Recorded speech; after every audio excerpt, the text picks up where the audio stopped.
Welcome to the Deep Dive, the place where we take a stack of specialized sources, carve out the signal from the noise, and provide the C2 level knowledge you need to be well-informed fast. Today, we are undertaking a deep dive into the surprisingly complex world of food vocabulary. It really is, isn't it? Oh, absolutely. If your default setting for a great meal is just tasty or delicious, you should prepare for a dramatic upgrade. I think a lot of us fall into that trap. We all do. So today we're focusing on advanced English terms that bring, real precision and flair to every aspect of eating, drinking, and dining culture. And our mission today is really custom tailored for you, the learner. We know you need to absorb sophisticated knowledge quickly, but also thoroughly. This isn't about memorizing a list. No, not at all. It's about providing the exact word that communicates exactly the velocity, the sound, or the social context of a meal. We're moving you past the basics and right into C2 proficiency when you're talking about food. And to do that, we've analyzed a very specific set of vocabulary. We've organized it into 3 logical categories that cover the entire experience. Okay, what are they? First, the dynamic verbs of consumption, the action words. Then, sophisticated nouns that describe cultural concepts, roles, and spaces. And the third. And finally, the really exquisite descriptive adjectives and some related concepts that define quality and, well, even the commerce of dining. Fantastic. So we're going to tackle these terms category by category, making sure we spend enough time contrasting and contextualizing each word. We need to understand not just what a word means, but the feeling or the connotation it carries. That's the key. So we're going to start with the most active and I think expressive part of the experience, the verbs of consumption. I have a feeling you'll never use the word eat the same way again after this. Let's jump right into part 1 then. We have a really robust list of 14 dynamic verbs here. And what stands out immediately is how English differentiates consumption based on really the intensity and the manner. So you've grouped them. Yes, we can group these into 3 distinct clusters. Verbs of speed and greed, verbs of sound and casualness, and then some very specific verbs for drinking. Okay, let's unpack this first group, because these terms all deal with intensity. But I'm guessing the underlying motivation or consequence for each one is dramatically different. We're starting with the strong one, to gorge. Yes, to gorge. It's fundamentally about eating greedily and in very large quantities. Yeah. This is often an uncontrolled act. Uncontrolled, I like that. When you look at the core synonyms, devour, stuff oneself, overindulge, we instantly recognize that this word is associated with pushing beyond what's necessary or even comfortable. The source examples really capture the full spectrum of this excess, don't they? Example 1 talks about a group deciding to gorge on pizza and pasta after a long, arduous hike. Right. And in that particular context, while it's still excessive, there's an element of temporary justification. You've earned it, sort of. Exactly. Yeah. You're replenishing severely depleted energy stores. It's almost a necessity born of exhaustion. But the connotation shifts very quickly when we move to example 2. Which is the classic holiday scenario. It is. The classic context of sheer, unadulterated overindulgence. It's easy to gorge on holiday treats when surrounded by endless buffets and desserts. Here, the environment is the facilitator. Right. Completely. It moves beyond necessity and becomes a sign of temptation and a surrender to sensory overload. It's about consuming so much that you move into a state of, physical distress or regret. And that third example just drives the point home perfectly. It frames the verb as an explicit warning. He warned himself not to gorge during the all-you-can-eat brunch to avoid feeling unwell later. That tells you everything you need to know about the consequence. It really does. We are not just talking about eating a lot. We are talking about consuming to the point of discomfort or sickness. It's fundamentally an impolite, unrefined description of eating. That's the key difference. So if gorge is defined by quantity and the resulting excess, our next term, to wolf, is defined almost entirely by velocity. By speed. Purely by speed. It means eating something quickly and ravenously, just like its canine namesake. The distinction between the two feels crucial for precision.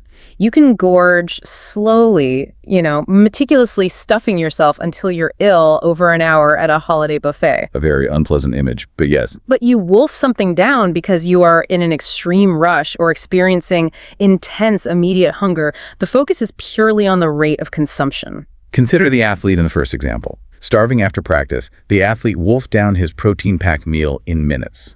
Notice the detail there. The meal is protein-packed. It's functional food. Right. The goal isn't enjoyment. The goal is refueling and doing it rapidly. It's eating as a task performed at maximum speed. And that speed is what often gives the verb its negative social connotation.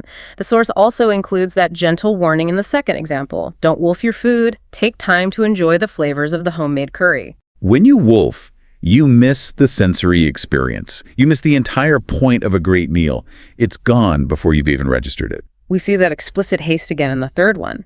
The teenagers wolfed their burgers before rushing off to the concert. They prioritize the timeline of the social event over the dining experience.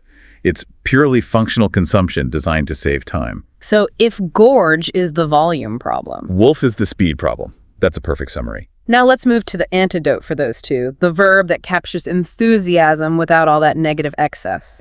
To tuck in. I like this one. It means eating with enthusiasm and a hearty appetite, but in a much more positive light. The synonyms here are dig in, dive in, or feast. And there's a positive social charge to this phrase, isn't there? What's fascinating is how positive it is. Unlike gorge or wolf, tuck in suggests anticipation and readiness, a genuine welcomed joy. It's encouraged enthusiasm. It's often used as an invitation. Absolutely. The examples are all about positive, celebratory, or comforting moments. The children are told to tuck in as soon as the birthday cake was served. That is an overt invitation to enjoy, an approval of the feast. There's no hint of judgment in that phrase, only encouragement. And that feeling extends to comfort food. I love the sensory detail in this scenario. After a cold day outside, there's nothing better than tucking into a steaming bowl of soup. It just implies comfort and warmth and a deep sense of satisfaction. It's the readiness to fully immerse yourself in the enjoyment of the meal. I think the distinction here is incredibly important for Seeds 2 accuracy. Tuck in suggests a hearty, anticipated start to a meal. It's a sign of appreciation for the food. Whereas gorge, in contrast, suggests a negative end state of overexcess. This nuance allows you to convey not just the action, but your emotional state surrounding that action. Okay, that's a fantastic start. So we're moving on from speed and greed. Moving on, we transition into verbs defined by the type of consumption. Casual and focused on noise. Let's start with to nosh. To nosh. This sounds very casual. It is. It means eating snacks or light meals. Synonyms include snack, nibble, or graze. Nosh perfectly signals a low-stakes, often intermittent style of eating. It's about frequency and lightness, not sitting down for a structured, intense experience. And the settings described in the sources highlight this perfectly. Colleagues often nosh on nuts and fruit while brainstorming ideas. So it's fuel. It's seamlessly integrated into another activity. Exactly. It's eating for energy maintenance, not as a main event. And the relaxed setting of the second example is very relatable. On movie nights, we love to nosh on popcorn and chocolate throughout the film. You aren't disrupting the main activity. You are snacking intermittently, casually. The food acts as a companion to the film. This connects directly to the grazing habit that's so common in modern life. The third example states, she prefers to nosh on small portions throughout the day rather than having heavy meals. And nosh just perfectly captures that preference for small, frequent portions. It's a very modern, applicable term. Okay, next, we have the verbs defined almost entirely by the sensory experience of sound, starting with to crunch. This one is very specific. To crush or grind something loudly and noisily with the teeth. It's purely about the acoustic output and the texture of the food. It's all about the noise. All about the noise. The examples provided are highly sensory and tactile, whether it's loving to crunch on fresh carrots as a healthy afternoon snack. Or that sound of someone crunching ice cubes from his drink echoed through the quiet room. The common denominator is that the consumed object is hard or brittle or crisp. Right, it has to be something that produces that specific sharp acoustic effect when it fractures. It's interesting how this word immediately conveys texture. If you say a texture is crunchy, you are already invoking that noise, but using the verb to crunch puts you right in the room with the action. It does. And we also have to chomp, which is closely related but describes the action, not just the resulting sound. Okay, so this is a vital distinction for advanced speakers. What is the difference between crunch and chomp? Well, crunch focuses on the sound produced by the breaking texture. Chomp focuses on the strong, forceful, often rhythmic action of chewing or biting down. Chomp implies a strong jaw motion. I see. So if crunch is what happens to the food, chonk is what your mouth is doing. That's a great way to put it. The source examples emphasize the force behind the action. The cowboy chomped on his cigar while riding through the dusty plains. That's a strong, continuous jaw movement, almost meditative in its rhythm. And the third example, rabbits chomp on carrots with their powerful front teeth in the garden. That emphasizes the specific mechanics, the forceful, audible use of teeth to break down the food. Yes. So while the result is certainly a crunch, the verb chomp is specifically describing the powerful, deliberate, repetitive motion used to masticate. That makes perfect sense. All right, now we move into the liquid category, which is surprisingly rich in variety. It really is. We span from the highly formal and slow to the reckless and rapid. Let's start with the more sophisticated term, to imbibe. To imbibe, it sounds formal just saying it. It does, doesn't it? It means to consume or absorb liquids, especially beverages. And it definitely carries a more sophisticated or formal tone than simply to drink. It often implies a measure of intentionality and appreciation. It certainly implies savoring. Look at the context and the sources. At the wine tasting event, participants were encouraged to imbibe slowly and savor each variety.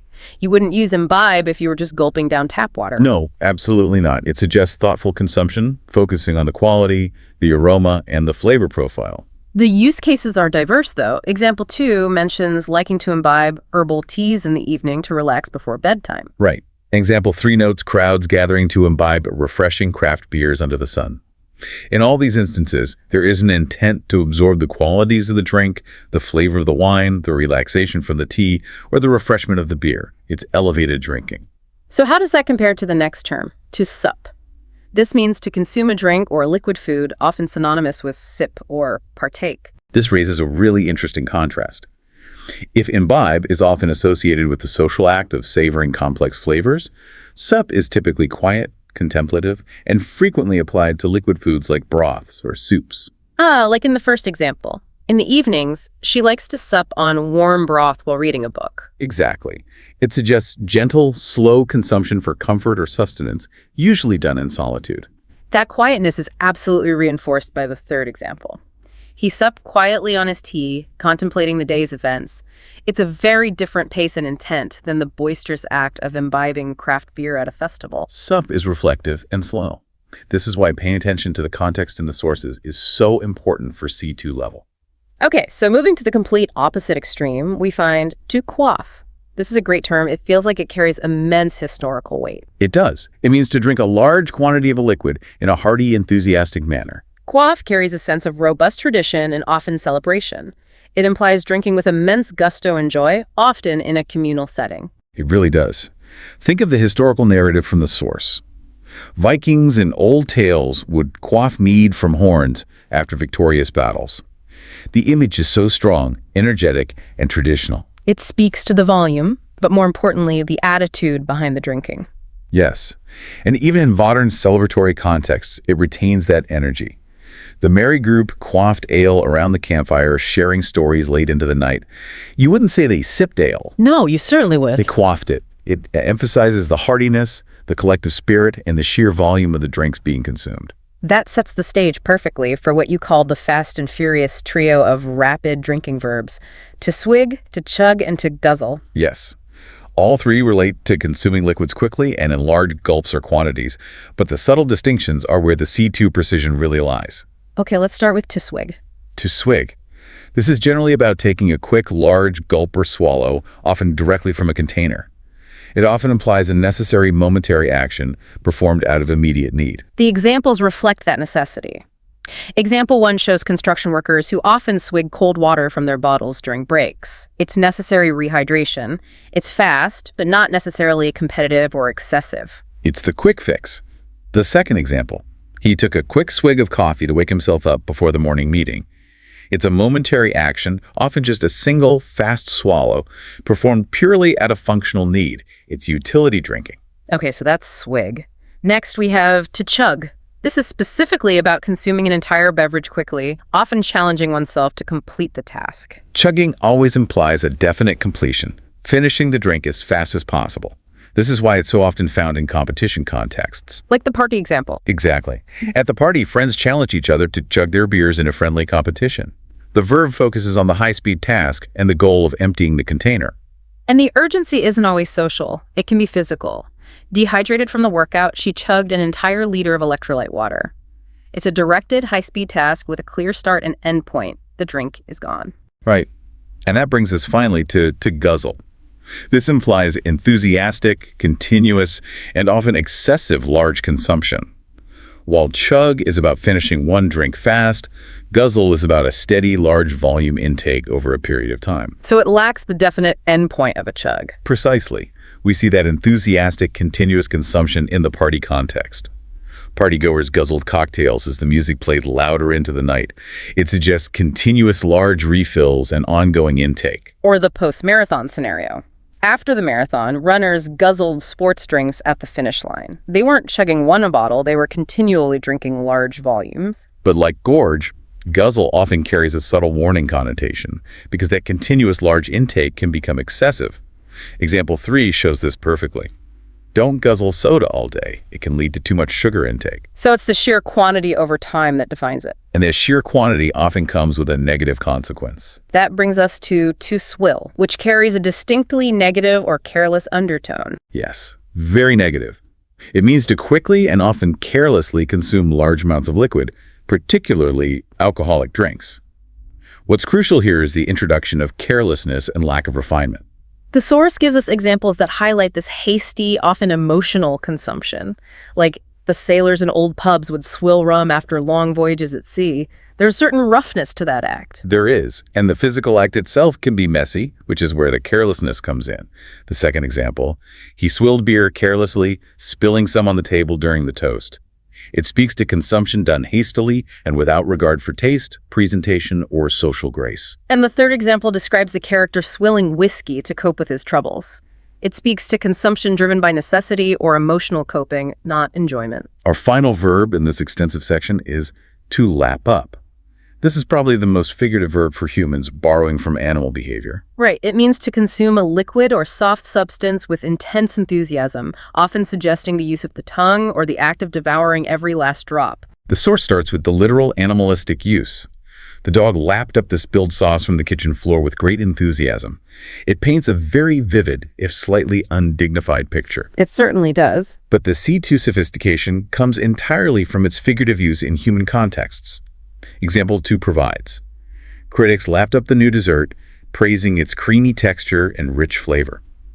So here, lapped up means they devoured it eagerly, consuming every single morsel or drop. It implies intense enjoyment, approval, and a complete lack of restraint, but in a positive metaphorical sense. It's an excellent way to convey immense enthusiasm. That was a tremendous amount of detail on the mechanics of consumption. We have moved far beyond eat and drink. We now possess terms that differentiate necessity, speed, noise, enthusiasm, and even carelessness. Indeed. So now that we've mastered how we eat, let's shift to what and where we eat by diving into the sophisticated nouns in part 2.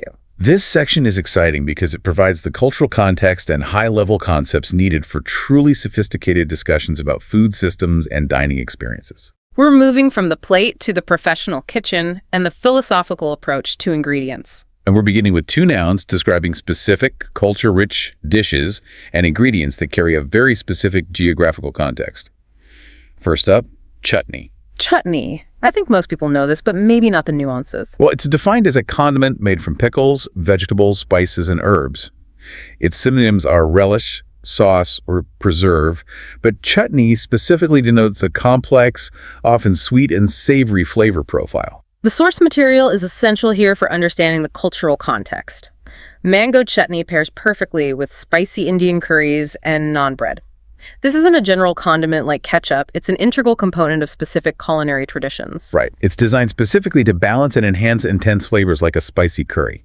We also see that the term often implies an artisanal quality. Example 2, she made homemade tomato chutney to accompany the cheese platter. It elevates a simple dish. It does, because the consumer knows that a good chutney is a complex, slow-cooked creation involving precision in spices and preparation. And the third example highlights its versatility and power to enhance even simple street food, noting that a dollop of coriander chutney elevated the simple street food samosas. Chutney is a key C2 term because it implies knowledge of flavor pairing and geographical cuisine. Next, we have antipasto. And immediately, this signals we're talking about Italian cuisine and the meal structure itself. Exactly. Antipasto means Italian appetizers served before the main meal. It is synonymous with a starter platter or hors d'oeuvres, but antipasto specifically contextualizes it within the traditional Italian dining structure. It literally means before the meal. This raises an important question. Why is the dedicated Italian noun so important? Why not just say appetizer? Because it reflects the structure and the intentionality of the Italian dining experience. It's designed to be a palate opener, not just a random plate of snacks. It's a formal course. The examples are crucial to visualizing the composition, which tends to be specific. Example 1 clarifies what an ideal spread includes. The antipasto included prosciutto, olives, and fresh mozzarella. It's typically a colorful selection of cured meats, cheeses, preserved vegetables, and sometimes marinated artichokes. It's a dedicated cold course designed for grazing and conversation before the heavy pasta or meat courses begin. So if you're discussing a traditional Italian dinner, using the term antipasto immediately shows a certain cultural fluency. It does. It differentiates itself from a starter platter because it often excludes hot, fried, or bread-based items, focusing instead on simple, fresh, high-quality cold ingredients that reflect regional specialties. Okay, now we transition into concepts related to modern diets and health philosophy. These are terms you really need to navigate contemporary lifestyle discussions, starting with whole food. Yes, whole food refers to minimally processed, natural food that's considered inherently healthy. Synonyms are natural food or unprocessed food. This is really the bedrock of many contemporary health movements which prioritize ingredient purity. The examples give us specific touchstones that illustrate that ideal of minimal processing. Health enthusiasts stock their pantries with whole foods like quinoa and almonds. It emphasizes ingredients that are close to their natural state, with minimal industrial intervention, free from added sugars, fats, or artificial ingredients. And the tangible benefit is noted in the second example. Switching to whole foods improved her energy levels dramatically. The term carries that inherent positive health connotation. It's also often linked to local sourcing and ethical consumption, as the third example mentions the market selling fresh whole foods directly from local farms. It implies a shorter chain between the farm and the consumer. This naturally leads us to clean eating, which is the philosophy in practice. Precisely. Clean eating is the dietary practice of avoiding processed foods for better health. It's the application of the whole food concept to an entire lifestyle. It's often synonymous with a whole food diet or unprocessed eating. I see the connection now. Whole foods are the ingredients. Clean eating is the disciplined action. Yes. The source highlights the specifics of that action, such as eliminating artificial additives from her daily meals. It requires active vigilance, not just passive selection. And the third example emphasizes the intellectual diligence required. Adopting clean eating requires reading labels carefully at the supermarket. It's a conscious, disciplined approach to consumption that requires knowledge of ingredients and the ability to spot hidden sugars or preservatives. It's far beyond just choosing a salad. It's a real commitment to ingredient purity. Now, moving away from the discipline of clean eating, we hit a term that defines the total opposite, the lapse in control. Binge. Binge is a powerful word for uncontrolled, prolonged excess. While it can apply strictly to food, holiday binges on sweets often lead to New Year's diet resolutions. It applies equally, and perhaps even more commonly today, to other forms of consumption. This is where the term has truly evolved in modern English. The source material immediately expands the definition beyond just food. Right. Streaming services encourage weekend binges paired with snacks. It's about uncontrolled, prolonged consumption of anything, whether it's fast food, holiday sweets, or 12 hours of television. The term really captures the psychological element of overindulgence and duration. And the examples highlight the psychological contradiction often involved. Example 2, where his occasional binge on fast food contradicted his usual healthy habits, illustrates that a binge is frequently seen as an aberration, a temporary lapse from a conscious norm or routine. It's an intensive period of deviation. The final two nouns in this section pull us directly into the professional kitchen hierarchy and historical architecture. Let's look at commis. A commis is a junior chef assisting in the kitchen, essentially an apprentice chef or kitchen assistant. This term is vital for anyone discussing the professional culinary hierarchy, especially in French-influenced kitchens. It speaks volumes about the rigorous training involved in high-end cooking. It does. The examples focus on the learning process and the meticulous work required. Example 1. The commis chopped vegetables meticulously under the head chef's supervision. It's about mastering the fundamentals, the absolute bedrock skills with precision and speed. If we connect this to the bigger picture of the culinary world, the commis position highlights the essential starting point for so many careers. Absolutely. Many famous chefs began their careers as humble commis in busy restaurants. They start at the bottom, doing repetitive tasks like plating dishes during the dinner rush or preparing stocks, which provides invaluable, high-pressure experience that defines their future success. They are the essential backbone of that kitchen brigade system. They are. Finally, we turn to buttery. This term sounds so delightfully old-fashioned, yet its function was highly specific and important in historical homes. A buttery is defined as a storage room for wine, ale, and sometimes food provisions. Historically, it was synonymous with a cellar or a specialized pantry. And crucially, the name doesn't imply butter was kept there. No, but rather that it was managed by the butler or someone in charge of bottles. I love the historical context here as it brings the architecture to life. Example 1. The historic Manors Buttery still holds ancient oak barrels of wine. It invokes an image of age and tradition dedicated specifically to beverages. And perhaps non-perishable staples like hard cheeses or preserved meats, which required cool storage. The distinction in Old English homes is key for understanding historical domestic organization. The buttery was functionally separate from the main kitchen pantry, which handled daily foodstuffs. Right.